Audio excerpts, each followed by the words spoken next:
Hi అండి, అందరికీ నమస్తే. మై డియర్ మాన్సర్ పార్ట్ 12. అలా అరుణ్ వెళ్ళిన వైపే చూస్తున్న స్నేహాన్ని చూసిన రవలి గారు నవ్వుతూ, స్నేహ చేయి పట్టుకుని, వాడు పుట్టాక నాకు 2 ప్రెగ్నెన్సీలు వచ్చిపోయాయమ్మా. ఇక తర్వాత డాక్టర్లు నాకు పిల్లలు పుడితే కష్టమని చెప్పేశారు. వాడు మాత్రం నాకు చెల్లి కావాలి చెల్లి కావాలి అని ఏడ్చేవాడమ్మా. వాడు ఏడుస్తూ ఉంటే ఏమీ చేయలేని నా నిస్సహాయతకి నా మీద నాకే కోపం వచ్చేది. కానీ మావయ్య గారు నెమ్మదిగా వాడికి నచ్చ చెప్పడంతో కాస్త పెద్దవాడయ్యాక పరిస్థితులను అర్థం చేసుకుని ఇక నన్ను అలా అడగడం మానేశాడు. కానీ వాడు మనసులో ఆ కోరిక బలంగా ఉండిపోయిందమ్మా.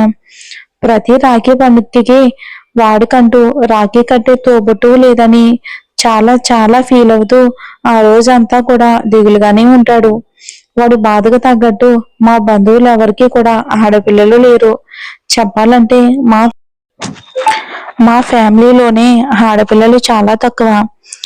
దేవుడు కూడా వాడు బాధని చూసి బాధేసిందేమోనమ్మా, ఇన్నాళ్ళకైనా వాడికి నీ రూపంలో చెల్లిని పంపించాడు. నీకు తెలుసా, నిన్ను ఎయిర్పోర్ట్ లో చూసిన వెంటనే నాకు కాల్ చేసి నీ గురించి, అంటే చెల్లి ఇక్కడ ఉన్నన్ని రోజులు చాలా జాగ్రత్తగా చూసుకోవాలి, తనకు అది చెయ్యాలి ఇది చెయ్యాలి, అది కొనిపెట్టాలి ఇది కొనిపెట్టాలి అంటూ నాకు చాలా చెప్పాడమ్మా ఫోన్లో. వాడు నిన్ను చూడగానే ఎంత అలా కనెక్ట్ అయి ఉండకపోతే నీ గురించి అంతగా ఆలోచిస్తాడు చెప్పు. నువ్వంటే వాడికి చాలా ఇష్టమమ్మా. ఒక్క రోజులోనే ఎలా అని నువ్వు అనుకోవచ్చు, కానీ కొన్ని బంధాలకు టైంతో పని ఉండదమ్మా. అవి అనుకోకుండా అలా ముడిపడిపోతాయి అంతే అని చెప్పారు మరో చేత్తో ప్రేమగా స్నేహ తల నిమురుతూ ఆవిడ. అరుణ్ గురించి రవలి గారు అలా చెప్తూ ఉంటే ఈ ఒక్క రోజులోనే అరుణ్ తన మీద ఎంతగా ప్రేమ అభిమానాలు పెంచుకున్నాడో అర్థమవుతుంది. ఆ స్పర్శకు ఆమె గుండెల్లోనే ఒదిగిపోయింది స్నేహ. కాసేపటికి ఆవిడ, పదమ్మా టిఫిన్ రెడీ చేద్దాం, అందరూ కూడా నిద్రలేచే టైం అయింది కదా అని అనగానే స్నేహ ఆవిడ వెనకే కిచెన్ లోకి వెళ్ళింది. వీళ్ళు బ్రేక్ఫాస్ట్ బిజీలో ఉండగానే చక్రి గారు, అశోక్ గారు, అరుణ్ తండ్రి భువనా గారు హాల్లోకి చేరుకున్నారు. రవలి గారు ఆ ముగ్గురికి కాఫీలు ఇవ్వమని స్నేహాన్ని పంపడంతో కాసేపటికి క్రితం తన పెదాల మీదకు వచ్చిన చిరునవ్వుతో ముగ్గురికి కాఫీలు ఇచ్చింది. తర్వాత టిఫిన్లు కూడా కానిచ్చి ఎవరికి వాళ్ళు బిజీ అయిపోయారు. చక్రి గారు, అశోక్ గారు సరదాగా అలా నడుచుకుంటూ పక్కనే ఉన్న పార్క్ వెళ్తే భువనా గారు ఆయన ఆఫీస్కి వెళ్ళిపోయారు. ఇక వాళ్ళు అలా వెళ్ళిపోగానే ఈ ఇద్దరు కూడా టిఫిన్ కానిచ్చేసి వంట చేసి బిజీలో పడ్డారు. స్నేహ అరుణ్ కోరినట్టే గుత్తి వంకాయ వండి పెట్టింది.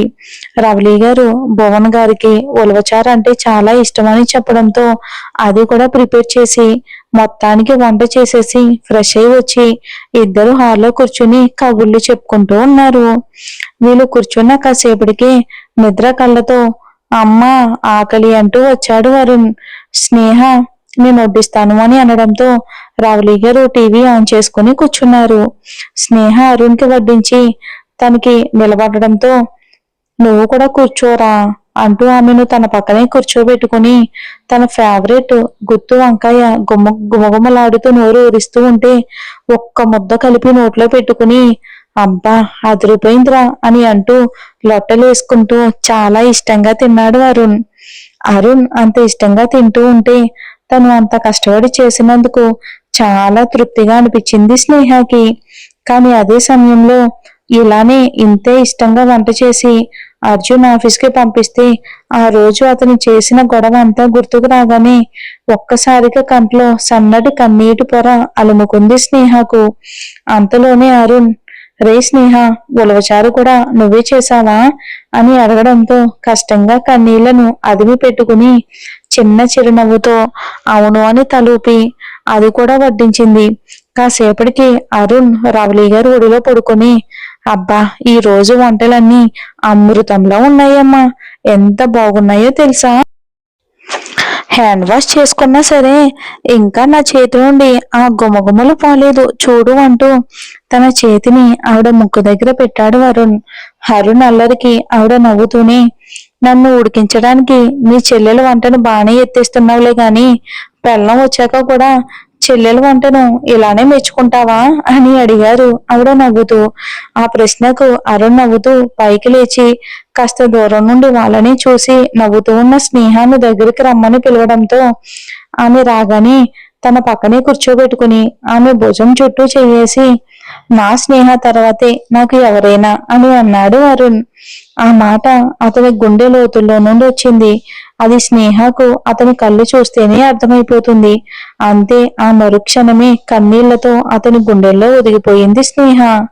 చిన్నప్పటి నుండి అంతటి ప్రేమను తల్లి తండ్రుల దగ్గర నుండి కూడా ఎరుగని స్నేహకు అదంతా ఏదో కొత్త అనుభూతిని ఇస్తూ ఉంటే ఎప్పుడు బయట వాళ్ళతో కనీసం మాటైనా మాట్లాడిన ఆమె ఈ కాసేపట్లోనే అరుణ్ణి అతనిలానే తను కూడా ఎంతగా ఓన్ చేసుకుందో. ఆమె అలా ఎమోషనల్ అయ్యేసరికి అరుణ్ కి రవళి గారికి కూడా అర్థమైపోయింది. అలాగే ఆమె దేనికో బాగా బాధపడుతుందని కూడా అర్థమయ్యింది. కానీ అరుణ్ కి స్నేహ అలా కన్నీళ్లు పెట్టుకోవటం ఏ మాత్రం నచ్చలేదు. అభిమానంగా ప్రేమగా ఆమె కన్నీళ్లు తుడుస్తూ నాకు నీ స్మైల్ అంటే చాలా ఇష్టం రా, అది ఎలాంటి పరిస్థితిలోనూ చెరిగిపోకూడదు అన్నాడు. దాంతో స్నేహ కూడా ఏడవడం ఆపి చిన్నగా నవ్వటంతో అరుణ్ కూడా చిన్న చిరునవ్వుతో సరే వెళ్ళి భోజనం చేయరా, బయటికి వెళ్దాం, ప్లేస్ మారితే మీకు కాస్త ప్రశాంతంగా ఉంటుంది అన్నాడు. ఆ మాటకి స్నేహ కంగారు పడుతూ అయ్యో వద్దన్నయ్యా, నాకు ఇక్కడే బాగుంది, బయటకు వద్దు అని అనగానే రవళి గారు అలా కాదమ్మా, కాస్త అలా బయటకు వెళ్తే మనసు తేలిక పడుతుంది అని టేబుల్ దగ్గర కూర్చోబెట్టి స్నేహాను ఆమెకు వడ్డించేసరికి ఈ లోపు చక్రి గారు అశోక్ గారు కూడా రావడంతో ఆ ఇద్దరికి కూడా వడ్డించారు. ఆల్రెడీ స్నేహ వంటను రుచి చూసిన అశోక్ గారికి అవి స్నేహ చేసింది అని మొదటి ముద్దలోనే కనిపెట్టి ఆమెను చూసి చిన్నగా నవ్వారు. ఇటు చక్రి గారు కూడా వంటలు చాలా బాగున్నాయి అంటూ పొగిడేసరికి రవళి గారు స్నేహాన్ని చేసింది అని చెప్పారు. అరుణ్ అశోక్ గారితో తాతయ్య మీకు రేపు డాక్టర్ దగ్గర అపాయింట్మెంట్ తీసుకున్నాను అని చెప్పాడు. కాసేపటికి ఇక అశోక్ గారు కూడా చెప్పడంతో స్నేహ అరుణ్ తో కలిసి బయటికి వెళ్ళింది. అరుణ్ స్నేహను తీసుకుని ఇక కడ్వక్క డ్యామ్ దగ్గరికి వెళ్ళాడు. స్నేహ మొదటిసారి అలా బయట ప్రపంచాన్ని స్వేచ్ఛగా ఆనందంగా చూసేసరికి మనసంతా చాలా ప్రశాంతంగా అనిపించడంతో అరుణ్తో కలిసి కాస్త ముందుకు వెళ్లి డ్యామ్ చూస్తూ ఉంది. స్నేహకి ఆ ప్లేసు చాలా నచ్చింది. అలానే చూస్తూ ఉండగానే ఆమె మొహంలో కాస్త ప్రశాంతత కనిపించడంతో అరుణ్ రిలాక్స్ గా ఫీల్ అవుతూ స్నేహ అసలు ఎందుకు అలా ఉన్నావు, ఏమైంది నీకు అని అడిగాడు. నిన్నటి నుండి ఆమెను అలా బాధపడడం చూడలేక అరుణ్. ఇటు అర్జున్ డ్రింక్ చేయకపోవడంతో తొందరగానే లేచాడు. లేచిన వెంటనే ఫ్రెష్ అయ్యి డైరెక్ట్ గా ఆఫీస్ కి వెళ్ళబోతున్న అర్జున్ కి అశోక్ గారి నుండి కాల్ రావడంతో నవ్వుతూ లిఫ్ట్ చేసి చెప్పు తాతయ్య ఎలా ఉన్నావు అని అడిగారు. బ్రేక్ఫాస్ట్ చేసావా అర్జున్ అని అడిగారు అశోక్ గారు. పక్కనే ఉన్న రాజయ్యని చూస్తూ చిన్నగా చేశాను అంటాడు అర్జున్. నా దగ్గర నువ్వు అబద్ధాలు చెప్పలేవురా, ఈజీగా దొరికిపోతావు, సారీ తాతయ్య. సరే నువ్వు టిఫిన్ తిని ఆఫీస్ కి వెళ్ళాలి అని ఆర్డర్ వేసి కాల్ కట్ చేశారు ఆయన. అంత స్ట్రిక్ట్ గా చెప్పేసరికి కష్టంగా ఏదో తిన్నాను అంటే అనిపించేసి ఆఫీస్ కి వెళ్ళిపోయాడు అర్జున్. తన ఆఫీస్ కి చేరుకోగానే రోజు విష్ చేసి ఆ మీసాలు గెడ్డాలు విష్ చేసిన అందరికీ సీరియస్ గా ఒక చూపు విసురుతూ తన క్యాబిన్ కి వెళ్ళిపోయాడు అర్జున్.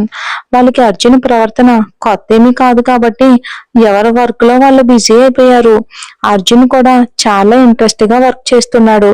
కానీ మనసులో ఏదో తెలియని బాధ అతని వర్క్ మీద ఇంట్రెస్ట్ చేయనివ్వట్లేదు.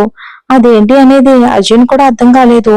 కాసేపటి వరకు అలానే ఉండడంతో ఇంకా చిరాకొచ్చి అక్కడ నుండి తన పర్సనల్ రూమ్ లోకి వెళ్లి అక్కడ ఉన్న అశోక్ గారి ఫోటో చూస్తూ గుండెల మీద చేయి పెట్టుకుని నిన్ను మిస్ అవుతున్న ఫీలింగ్ ఏమో తాతయ్య, ఇక్కడ ఇక్కడ చాలా పెయిన్ గా ఉంది నాకు, ఎలా అసలు ఎప్పుడూ అనిపించలేదు అంటూ కళ్ళు మూసుకున్న అర్జున్ కి అశోక్ గారు స్నేహ గురించి మాట్లాడిన మాటలు గుర్తొచ్చాయి.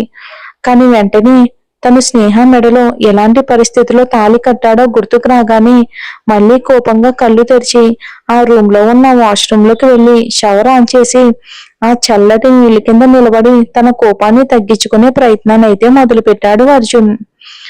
అరుణ్ ప్రశ్నకు మరి స్నేహ సమాధానం చెప్తుందా అసలు అర్జున్ స్నేహ మీద ఎందుకు అంత ద్వేషం పెంచుకున్నాడు?